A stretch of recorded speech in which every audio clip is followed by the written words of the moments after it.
à tous, soyez les bienvenus sur le plateau d'INSEM. J'espère que vous allez bien. On vous a réservé plein de surprises dans cette émission. Au sommaire, découverte archéologique vieille de 3000 ans. C'était à Lannes. Ce sont les spéléologues d'Itop Pinouti qui ont fait la découverte d'ossements datant de l'âge de bronze. Ils vont nous raconter comment ça s'est passé. Ils sont nos invités. À suivre, Francine, vous, cette découverte vous a donné envie de vous pencher sur les grandes découvertes archéologiques. Et il y en a une particulièrement qui a retenu votre attention. Tout à fait, tout à fait. C'est l'armée, fait le bataillon en terre cuite. Je trouve cette histoire vraiment passionnante et j'avais envie de la partager avec vous aujourd'hui. Donc direction la Chine. La Chine, ça y est. Alors avant ça, direction Bastia avec Francesque et Faustine qui sont en direct de la 35e édition d'Artemar, le festival du film méditerranéen, et elles vont nous faire vivre l'événement de l'intérieur. Et enfin à 13h, un mois pour un toit. C'est l'opération de financement participatif qui a été lancée par l'association INSEM pour faire l'acquisition d'un appartement proche de l'hôpital de la Timone. Alors comment va se passer cette campagne de crowdfunding? C'est Émilie Blanchard qui sera notre invitée, qui va tout nous expliquer. Mais si vous avez des questions à poser, 0800 3x0 900 ou alors écrivez-nous sur Facebook, j'ai mon équipe qui veille. Et c'est parfait. Et on a Mathéo, évidemment, qui va nous accompagner, qui va nous parler aussi d'une autre découverte historique. Mais justement, tout de suite, on a rendez-vous avec l'histoire. C'est parti.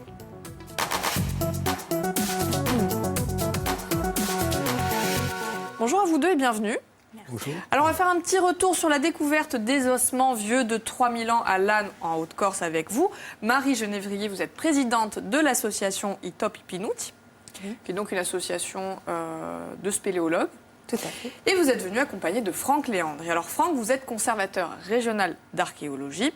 En quelques mots, moi j'aimerais qu'on résume ce qu'est votre association à vous. Eh bien, l'association Itop Pinouti, comme vous l'avez dit, c'est une association de spéléologie et canyonisme. Donc, spéléologie, en gros, c'est d'aller visiter, d'aller explorer, d'aller étudier les grottes, les cavités. Et le canyonisme, c'est de descendre les torrents de montagne en rappel, en toboggan, en sautant. Et voilà, donc on existe depuis 33 ans, depuis 1984. Et on aime. On sait rester jeune, ça conserve. Et c'est vrai qu'on aime bien partager ce que l'on fait. On organise régulièrement des initiations. On a un site internet sur lequel on partage plein de choses. Voilà, donc mais vous n'êtes pas archéologue? Non. Il est là. Il est là. Donc en quelques mots, le conservatoire régional d'archéologie, qu'est-ce que... C'est une administration qui dépend de l'État et qui a pour mission la conservation, l'inventaire et l'étude du patrimoine archéologique de l'île. Voilà. Et Dieu seul sait s'il est riche en Corse. Il est riche, il y a plus de 10 000 sites actuellement enregistrés dans la base de données de la carte archéologique. Alors, vous êtes là pour nous parler de mars 2015. Il y a une sortie qui est organisée par l'association et vous allez faire une découverte très particulière. De quoi s'agit-il? Effectivement, en fait, ça faisait très longtemps qu'on voyait depuis assez loin, depuis la piste où on va, où on se gare pour aller explorer une cavité qui est juste à côté. On voyait un porche là dans une falaise sur la commune de Lannes. On se disait quand même ça serait sympa d'aller voir ce porche. Et puis un jour, voilà, en début mars 2015, allez c'est parti, aujourd'hui on y va. On ne sait pas pourquoi, mais aujourd'hui on y va. Et donc par le haut de la falaise, on a accédé. Et puis on s'est dit bon, si on met la corde là, on devrait à peu près tomber sur le porche. Et puis on est descendu sur la corde et effectivement on a fait une découverte. Quelque chose. Mais il y a un membre du groupe qui lui n'a pas envie forcément de rester avec les autres. C'est Jean-Claude et c'est lui qui va faire la découverte. Alors Jean-Claude est au téléphone avec nous. Bonjour Jean-Claude. Bonjour. Alors vous êtes à l'origine de la découverte d'ossements. Racontez-nous comment ça s'est passé. Alors comme disait Marie, là donc ce porche, on le voyait depuis très longtemps en falaise. Là. Et puis voilà, par un beau jour de février, en fait, ça a commencé. Le groupe allait vers la grotte, une grotte d'initiation qu'il y a dans le secteur, là, et puis bon, il faisait beau. J'avais envie de ne pas faire comme les autres, donc je me suis un peu isolé du groupe. Et j'ai été reconnaître en fait cette falaise, voir de quelle manière on pouvait accéder à cette cavité. Vous avez très bien fait de ne pas rester avec les autres. Donc histoire de préparer un petit peu la sortie justement du 1er mars, où on a installé la corde, on est descendu donc à moitié en rappel et il y avait une partie escalade. Et ensuite, on est tombé sur cette cavité qui est modeste, qui est une petite cavité qui fait à peu près 5 mètres de long sur environ 1 mètre de diamètre. Et Jean-Yves, qui était avec moi, Jean-Yves Courtois, a vu un os dépasser les sédiments. Et c'est là que l'aventure a commencé. et vous tombez sur des ossements. Et qu'est-ce que vous vous dites à ce moment-là? Ça aurait pu être Alors, des ossements d'un animal. Ben voilà, bon, faut imaginer la falaise, donc le trou s'ouvre à peu près à 15 mètres du haut de la falaise, 25 mètres du sol.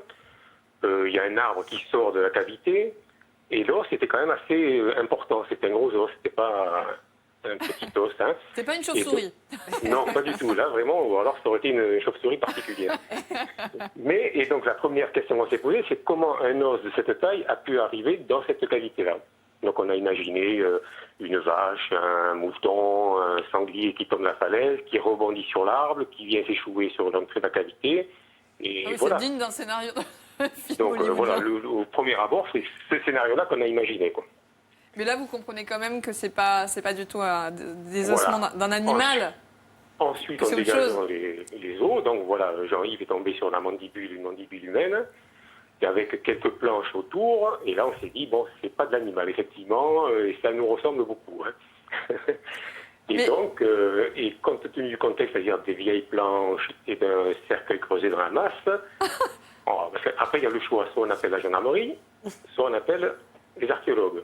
Et là, on était plutôt dans le contexte où il vaut mieux appeler les archéologues parce qu'on sentait que c'était quand même très ancien. Et donc, vous comprenez que vous avez fait une véritable découverte archéologique. Merci et vraiment bravo Jean-Claude. On va vous laisser tranquillement en famille. Et on va continuer justement avec Marie et Franck qui vont nous raconter la suite de cette découverte. Franck, du coup, on vous sollicite. Comment ça se passe? Comment vous allez gérer cette découverte? Donc l'association nous sollicite. Il faut savoir qu'on travaille beaucoup avec les associations locales qui nous renvoient des informations régulièrement. Donc les Top Ipinut, ils sont arrivés chez nous dans le laboratoire et nous ont amené des échantillons que nous avons fait analyser. Alors ces échantillons sont partis en Pologne. Pourquoi en Pologne? Parce qu'on a des laboratoires de datation qui se trouvent là-bas, qui se trouvent dans le monde entier. On a attendu une datation, on a attendu les résultats et on les a obtenus assez rapidement. Et une belle surprise quand on a su qu'ils étaient datés de la fin de l'âge du bronze, autour de 1200 avant Jésus-Christ. Voilà. Au début, on ne les a pas trop pris au sérieux parce qu'il faut savoir que ce genre de découverte arrive fréquemment sur l'île. Et puis voilà, on n'est pas obligé de lancer des opérations trop lourdes. Hein. On arrive rapidement à interpréter ce qu'on a sous les yeux. Mais dans le cas présent, ce qui a attiré effectivement notre attention et ce qui nous a vous avez éveillé votre curiosité. Voilà, c'est la présence des planches. Et donc, là, vous comprenez qu'il y a quelque chose. Là, on comprend qu'il y a quelque chose et rapidement, on met en place donc une opération d'expertise pendant 2 jours au mois de juin et qui montre effectivement la présence et le potentiel important du site. De cette découverte. Voilà. Alors avant de voir comment vous avez collaboré, on va marquer une petite pause, petite parenthèse avec vous Francine. Si vous avez envie de jouer avec nous, c'est le moment. E ora di yoga, allora per vincere ci la chiamaci bella sicura au 0800 000 900. Mi toccherà completare un proverbio e veramente facile, ci saranno 3 proposte fatte, dunque a un momento che noi giocheremo scoprirete ciò che è. Da vincere 2 piazze per un concerto di Céline Cadeo che si darà all'Adia sul 13 ottobre a ore di sera, regalato da un nostro collaboratore Corse Billet che noi ringraziamo. 2 piazze di no per un spettacolo pour enfants, un voyage fantastique au théâtre municipal de Bastia le 17 octobre prochain à 20h30. Ces places sont offertes par Corse Event, que nous remercions.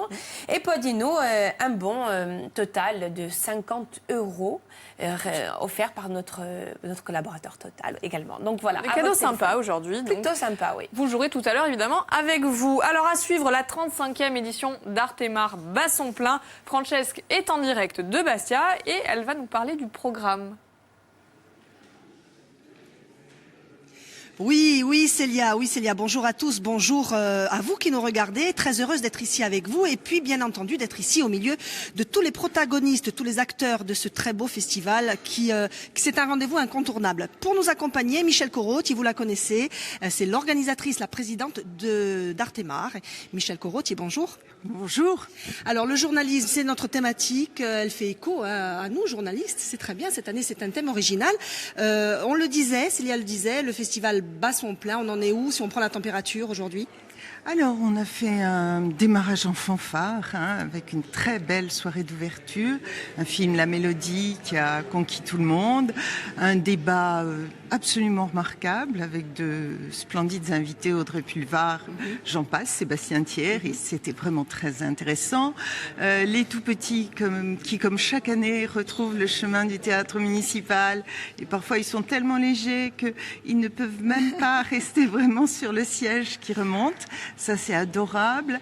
Les élèves des lycées, collèges qui voient des films sur le journalisme, vous m'en parliez, des films anciens, mais aussi des films tout récents, et tout ça accompagné par des journalistes qui leur donnent les clés des films. Une compétition. On en reparlera. Nous en reparlerons. C'est toujours aussi éclectique parce qu'il y a plein de choses, de la gastronomie, des expositions, une très belle exposition. Ah, l'exposition de Michel Ituria, il ne faut pas la manquer. Donc, venez nombreux pour la voir, et puis venez assister, venez voir des films. Des films, justement, on en parle. Un film en compétition qui va passer ce soir, une programmation donc toujours aussi forte et chargée d'émotions. Celui-ci, il ne faut pas le manquer, il s'appelle En attendant les hirondelles de Karim Moussaoui. On voit un extrait, on se retrouve juste après. La police.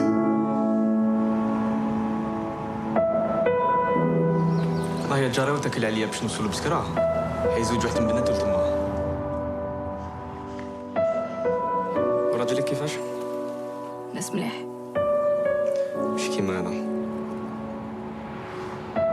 واحد المرأة جات سكنت بحدا دار اختي حكات كي كانت في الجبل مخطوفة صح انا علاش؟ بيقول انت واحد من الجماعة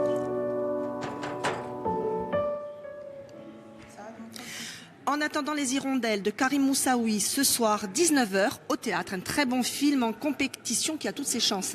Absolument, suivi d'un film hors compétition que je recommande également, Diane à les épaules, avec la si belle Clotilde M. Le réalisateur est présent. Vraiment, ça va faire une très belle soirée. Alors, Michel Corotti, le cinéma insulaire est également, bien sûr, à l'honneur, avec la découverte de jeunes talents. On peut en citer peut-être deux. Et puis, on verra un extrait également qui va défiler sous nos yeux d'un jeune réalisateur. C'est pas pour tout de suite. On attend quelques secondes. Nous avons primé Dico Diamond de Benoît Boutor. Nous avons primé aussi Daniel Arbi d'un champ de bataille de Yannick Casanova. Et puis, il y a le film de Jérôme Battistelli qui a conquis alors absolument le jury. Que l'on va peut-être mention voir, spéciale, voilà, Beyond the Books, qui est un petit bijou d'animation 3D borgésien qui évoque les livres, les bibliothèques, le livre comme objet, matérialité du livre. Et c'est vraiment un film poétique. Un film poétique et d'animation, c'est une première. Jérôme Battistelli, sûrement que l'on retrouvera.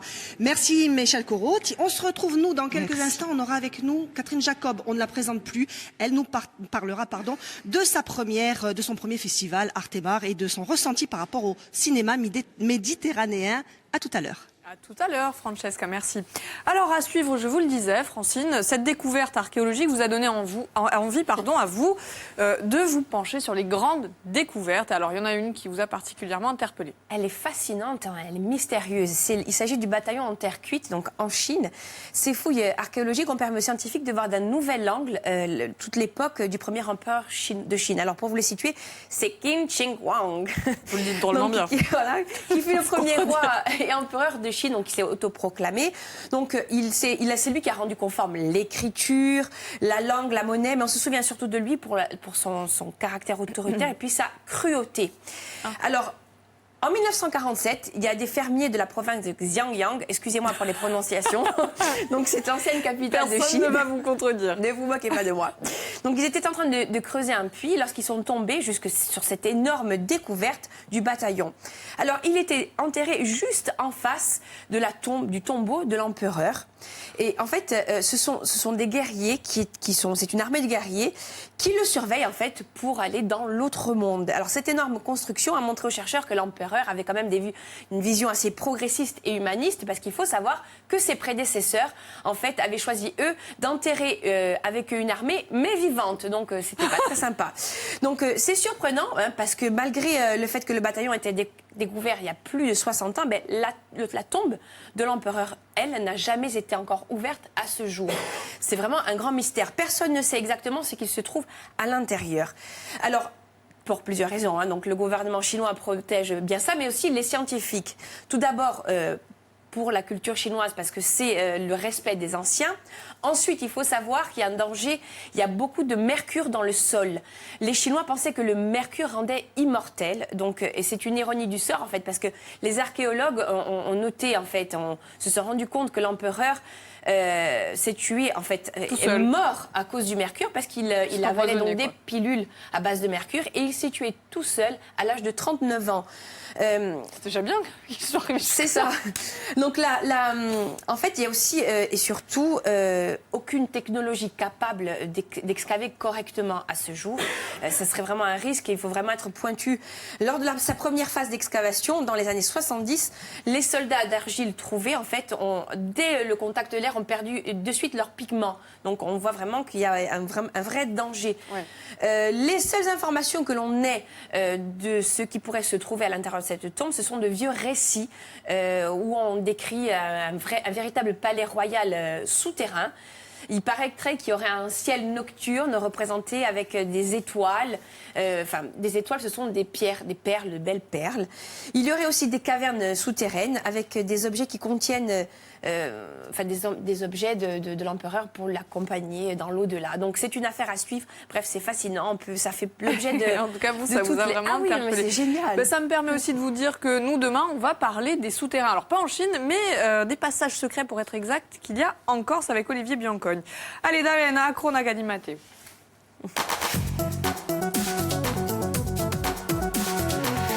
Matteo, tu hai da parlare d'archeologia, ma nostrale. Più locali, Selia, allora in modesta di sicuro in tema di l'archeologia, in qua scoperta di tre più vecchi scheletri trovi in Corsica. A sapete quali sono questi scheletri? Non, mais me regardez pas comme ça, hein, quand attention. Alors, on parle chez vous, je pense. Mais pas que. Bien sûr, il y a évidemment la Dame de Bonifacio, allora au primo scheletro è stato trovato nel 1972 in Bonifacio su Tassapara di La Raguina, era qui una donna che ha campato in un periodo di un neolitico. Questo scheletro qui è stato proprio ben conservato e tanti i cercatori hanno potuto stabilire una data. Difatti, la donna di Bonifacio ha campato tra il 7000 e il 6500 a.C. Allora i cercatori hanno visto che questa donna era stropia, elle était handicapée de naissance. Misura 1,55 m e è morta poco presso all'età di 35 anni. Oggi potete ritrovare questa donna a un museo di Livia, nell'Alta Rocca, e una rappresentazione di questo scheletro in Bonifacio. Allora, in 1980 due sepolture sono stati trovati nel sito di Torre d'Aquila, vicino a Pietracorbara in Capicorso. Due sepolture, secondo i cercatori, di un mésolitico. Franck, est-ce que vous pouvez nous en dire deux mots sur ce squelette? Oui, en fait, c'est un squelette, et là je vous donne un petit scoop, qui a été étudié par Jacques Magdelaine et Jean-Claude Ottavian, et nous avons effectué de nouvelles datations il y a 2 ans. Les datations ont montré en fait que ce squelette était plus vieux de 500 ans par rapport à la Dame de Bonifacio. Donc voilà, une information nouvelle, mais au-delà de cette information, on n'est pas non plus, c'est pas une course contre la montre, hein, on n'est pas là pour dire on a trouvé la plus vieille sépulture. C'est en termes de perspective de recherche autour de ce squelette, perspective qui se dégage avec des nouvelles méthodes d'analyse. Voilà ce qu'on peut dire là-dessus. Ben moi, je vous accuse d'avoir brisé une partie de l'histoire bonifacienne. Parce que on avait quand même un beau statut à Bonifacio, on avait la dame la plus vieille, mais on a eu un scoop. Donc, il y en aura un autre juste après, le site de Campo Stefano. Donc, Adona era degana di Bonifacio, fino a scoperta di scheletri di Campo Stefano in Sudacaro, di settembre di 2011, trovi dall'archeologo di Adrac e di CNRS in due Cierati, Frank. E 8 scheletri sono stati trovati e più vecchi che Adona di Bonifacio di a poco presso 1500 anni. C'est ça, 1500 ans à peu près. 1500 ans à peu près. I scheletri corrisponderiano a 8 persone, tra i quali ci sarebbe una donna, un citedo e un bambino di qualche mese. Franck, est-ce que vous espérez, du coup, est-ce que vous avez des objectifs? Est-ce que vous espérez remonter encore plus loin que le site de Campo Stefano en Corse? Écoutez, pour l'instant, oui, on a toujours espoir de trouver de nouveaux vestiges, mais ce que je peux vous dire sur Compostée, pareil, c'est un potentiel d'étude qui se dégage. On est capable maintenant de dire où ces gens-là ont vécu les 3 premières années de leur vie, de quoi ils se nourrissaient, et puis on a des bribes d'ADN surtout qui sont conservées, qui vont être exploitées et qui vont nous permettre un petit peu de parler de l'origine de ces premières populations de l'île. Merci beaucoup pour ces précisions et merci Mathéo pour cette chronique. Alors, ça aurait pu inspirer le cinéma, mais ça n'est pas l'objet de cette 35e édition d'Artémar. C'est le journalisme qui est mis à l'honneur et Francesque est avec un membre prestigieux du jury. Toujours avec vous ici, oui Célia bien sûr, au Festival d'Artémar. Toujours avec vous.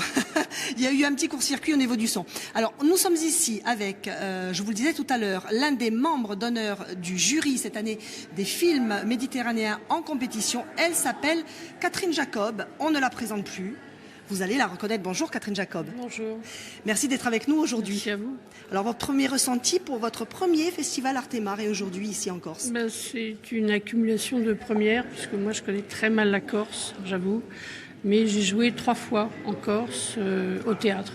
Ici, à Bastia, il y a très très très longtemps. Et j'ai pas du tout vu la ville. Et puis, j'ai joué il y a 3-4 ans à Porto Vecchio et à Propriane, ça. Ouais.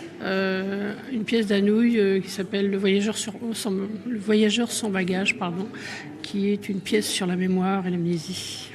Alors, Tous les rêves du monde, un film de Laurence Ferreira, Jusqu'à la garde, un film de Xavier Legrand. Vous avez déjà vu certains films, vous en avez d'autres à voir. Vous pensez que la sélection va être coriace? Je pense qu'elle est plutôt éclectique que coriace, puisqu'elle représente des pays différents qui traitent à chaque fois d'un problème inhérent à ce pays. Donc, ça n'est pas coriace, c'est aigu. Je crois que c'est plutôt une façon de dénoncer le problème un peu crucial de chaque pays. Alors justement, on va voir un extrait tout de suite qui s'appelle du film Brooklyn Yiddish de Joshua Weinstein, un film en compétition, rediffusé à 16h vendredi. Ne le manquez pas, on regarde et on se retrouve après.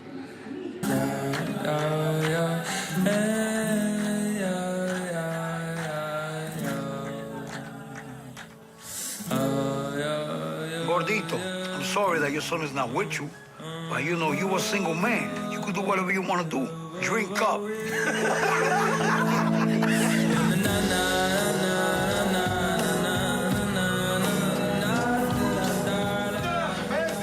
Ik tracht toch wegen daar zien. Zijn hoben naar gehele geheim. Maar was drückst du dich der Hitler oder Reckel wie alle? Ich weiß, das Wort ist gesagt. Hast du schon richtig gekos? Das man zien, ich weiß es gerade, das handelt man zien. Ich ga das klein maar gaan zeggen. Brooklyn Yiddish à ne pas manquer, donc vendredi. Catherine Jacob, votre actualité, on va en parler un petit peu. Vous venez de terminer un téléfilm. Pour France 3. Pour France 3, donc avec... Tourné à Lyon. Jean-Marc Brandolo. Oui, c'est un réalisateur excellent qui s'appelle Jean-Marc Brandolo et qui traite d'un sujet qui n'est pas comique, à savoir prison de femmes, trafic d'influence... évidemment, erreur judiciaire et tout team. Et voilà, bon, bref. J'ai tourné ça. Il y avait le personnage principal est Noémie Lovski, il y a François Morel et l'excellent Thierry Godard. Voilà. À ne pas manquer également des rendez-vous au théâtre, et puis toujours cette très belle pièce qui est récurrente, hein, Madame. J'aimerais qu'elle soit récurrente. J'ai joué une pièce de Rémi Devos, qui est un monologue qui s'appelle Madame. Je l'ai joué au Théâtre de l'Œuvre. Nous avions commencé juste avant les attentats, donc je l'ai joué 40 fois, et puis après je suis partie en tournée dans des salles très différentes, et j'espère venir un jour la jouer ici. Merci Catherine Jacob, on espère vous revoir en tout cas, merci à vous Ajaccio, on est très très pressés par le temps, moi je vous dis à très bientôt, et puis bon festival à tous ceux qui ne manqueront pas de venir ici. Merci Francesque. Allez, ça n'est pas du cinéma, c'était un véritable enjeu technique d'organiser les fouilles. Lorsqu'on rappelle, en 2015, vous trouvez des ossements dans cette, dans cette caverne. Comment ça s'est passé le travail entre archéologues et spéléologues ? En fait, l'enjeu qu'il y a pour organiser ces fouilles, c'est que la cavité se situe à 30 mètres du sol et à 15 mètres du haut de la falaise. Donc évidemment, des contraintes d'accès énormes. déjà donc pour faire venir les archéologues et également pour pouvoir évacuer ce qu'il y avait dans la cavité. Donc il a fallu effectivement imaginer des solutions techniques périlleuses. Donc on a notamment commencé par tendre une grande tyrolienne d'un bout à l'autre de la vallée, donc sur 200 mètres de long, pour pouvoir effectivement évacuer et puis amener du matériel jusqu'à la cavité. Donc ça a été très compliqué d'un point de vue logistique. Mais après, il faut aussi collaborer et être encadré par l'archéologue, j'imagine, pour ne pas dénaturer la découverte. Bien sûr. L'enjeu, c'était surtout de ne toucher à rien. Mais on n'avait pas besoin de toucher à tout ce qu'il y avait dans la cavité pour pouvoir organiser, nous, l'accès pour les archéos. Est-ce que c'était la première fois que l'association faisait une découverte archéologique ou historique ? Oui, mais on a déjà travaillé dans les années 90 avec des paléontologues qui, eux, donc, travaillent sur les gisements de restes animaux. Voilà, donc des fossiles en fait. Et on vous sollicite régulièrement. Franck, ce sera le mot de la fin. Est-ce que la Corse regorge vraiment de trésors et de secrets archéologiques ? Oui, la Corse regorge de secrets archéologiques. C'est 12 000 ans d'histoire. Et ces 12 000 ans d'histoire, forcément, il faut poser les jalons et raconter un petit peu l'histoire de ce peuplement. Donc, il y a tous les ans à peu près 60 opérations archéologiques sur l'île. Quand je dis opérations, ça va être des prospections, des fouilles. Et plus d'une centaine d'archéologues qui interviennent sur l'île. C'est des gens qui viennent du monde entier, aussi bien d'Australie, du Danemark que de l'île. Enfin voilà, il y a quand même un ratio assez important. Alors ce qu'on peut dire, c'est si on trouve quelque chose, on ne le ramène pas à la maison ? On ne le ramène pas à la maison. Et ce que je vous conseille, je peux vous conseiller, c'est que dans un mois, à Ajaccio, se déroulera le colloque 20 ans d'archéologie, un bilan de 20 ans d'archéologie sur l'île, donc au musée Fesch, avec des inscriptions sur le site internet de la DRAC. Le rendez-vous est pris. Voilà. Merci infiniment à tous les deux d'être venus sur le plateau et bravo pour cette découverte. Nous, on va se retrouver juste après le récap de la mi-journée de l'info avec Stéphane Ouchiat pour parler d'une initiative. Ça s'appelle Un mois pour un toit. C'est une opération de financement participatif et c'est Émilie Blanchard qui va tout nous expliquer. À tout de suite.